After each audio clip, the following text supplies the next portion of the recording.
বিশ্বকাপে প্রথমবার খেলতে এসেই ইতিহাস গড়েছে উগান্ডা। বাছাই পর্বে জিম্বাবুয়েকে কাঁদিয়ে মূল পর্বে জায়গা করে নেওয়ার পর এবার পাপুয়া নিউগিনিকে হারিয়ে বিশ্বমঞ্চে নিজেদের প্রথম জয় পেয়েছে তারা। বৃহস্পতিবার প্রভিডেন্স স্টেডিয়ামে পাপুয়া নিউগিনিকে 3 উইকেটে হারিয়েছে উগান্ডা। আর এরই সাথে বিশ্বকাপ দলে জায়গা পেয়েই চমকে দিয়েছিলেন 43 বছর বয়সী ফ্র্যাঙ্ক এনসুবুগা। প্রথম ম্যাচে আফগানিস্তানের বিপক্ষে নামা হয়নি তার। আজ পাপুয়া নিউগিনির বিপক্ষে নেমেছিলেন এবং নেমেই অনন্য এক রেকর্ডের সঙ্গী হলেন। আজ নবম ওভারে প্রথম বল করতে এসে 2 রান দিয়েছেন অফ স্পিনার এনসুবুগা।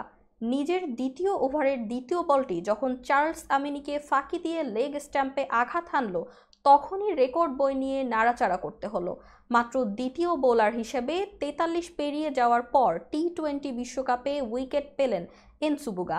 4 ওভারে মাত্র 4 রান দিয়ে টি-20 বিশ্বকাপের সবচেয়ে কিপ্টে বোলিংয়ের রেকর্ড গড়েছেন এনসুবুগা।